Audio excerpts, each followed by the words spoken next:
Yo, welcome back.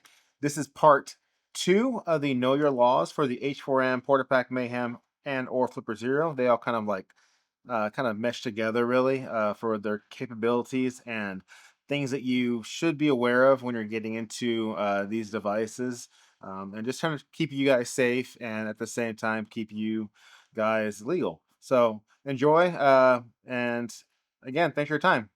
Now, what gets people in trouble is when they start transmitting. So, if we dive over here to the transmit side, we're going to go down some areas of what we can transmit on as a tech or a general or a civilian, or a civilian, or if you have a GMRS license. So, again, I recommend getting your tech or general if you're going to be using the H4M on a daily basis and you want to get into that transmit side of things on the units. With that being said, APRS is something that a tech can do. I don't really know if there's a lot of APRS that a civilian can do on that GMRS or FRS area. I'm sure there is, but it's not really popular. So APRS is one of the ones that you would probably want to have a license to transmit on. You can receive just fine. BLETX. Uh, we've seen the Flipper Zero do the iOS or the Android lockup or just the spamming. That's something that we can do. We have the OOK or ook. That is your sub gigahertz frequencies. That's a gray zone, I guess, if you will, that you can transmit on some sub gigahertz frequencies. Again, just know what you're transmitting on. I'm not gonna really say a lot of that because there's just a lot of like areas that can get you in trouble if you transmit on the wrong frequency, like unlocking car doors that is not your car, things like that. Now, other things like playing pranks, like you can do the Flipper Zero prank at Lowe's or Home Depot or the customer service buttons, that you push. Flipper Zero can replay those, and then you can walk around Lowe's and hit, customer service is needed in the electrical, area or the blind area, or the paint area. That's kind of like that, more like the pranking side of things. Um, just know what you're doing with that as well.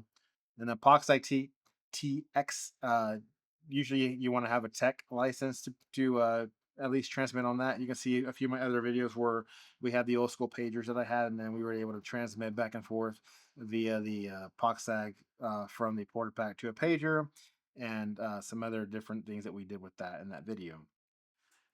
You can do RDS transmission in your own vehicle if you want. Like this is where you turn your radio on and then you were to transmit a frequency, and then RDS would be like the identifier of that station that you're transmitting on. So jazz, pop, rock information, artist information, that kind of stuff. That's where that RDS comes from. It is a sub frequency level that is transmitted over the air. I'm not going to go over all these because you guys should be doing your own kind of research for what you can and cannot transmit on. So we're just going to briefly touch on some stuff.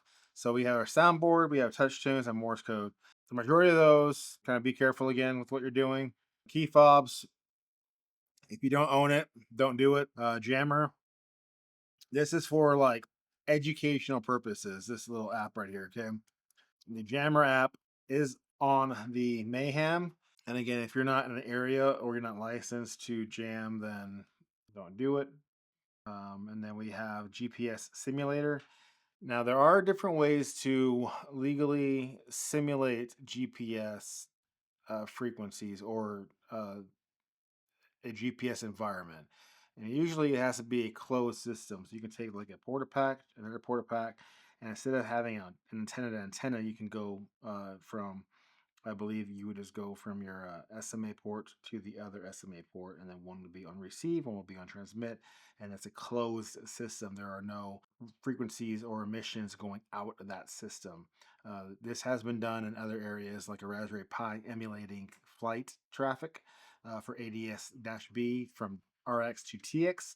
That's another different way that you can do that, is that you can mimic flight data, but again, it's a closed system, so you're not transmitting anything over the air. And then we have our Flipper TX. So we now the new app is the Flipper TX. We can take a lot of the Flipper Zero files and we can upload them to the SD card of the Portapack Mayhem, and then we can transmit via like if we're using Flipper Zero, but we're using the actual Mayhem. Some different spammers, and then ADS-BTX again at the closed system that I would tell you to go learn more about, to decide if that's something that you want to do or not. But again, closed system, no actual transmitting from the antenna to the airways, because that would be a federal offense, felony against the FCC and the FAA. Again, I'm not going to go into all these different apps that this can do. This is kind of know your laws video. If you don't know, don't do type thing. I would recommend joining the Mayhem Discord or the Flipper Discord. There's also the open source SDR Labs Discord. There's my Discord.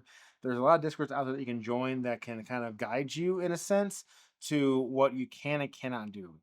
One thing don't do is don't go in there and ask how to jam something or how to spoof something or how to spam something, because more than likely you're going to get a lot of feedback that you don't want, but that is warranted because you are asking for it, in my opinion. I'm trying to think where else we get to discuss about this kind of topic.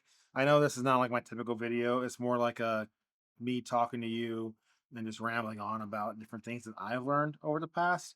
But again, mostly it's here to help you to stay out of trouble when you purchase your H4M or the H2, and when you have Mayhem firmware on there. So this includes part 2 of the Know Your Laws. And again, I appreciate your time, guys, and stay tuned for the next one coming out in the next week or so for part 3. And then that should be kind of covering up the entire series. And I'm sure that we'll dive more into this as time goes. And the more I learn, the more you guys learn, and the more that you guys ask. And we can make this a community thing. And yeah, so stay tuned for the next video, guys. Appreciate it. Bye.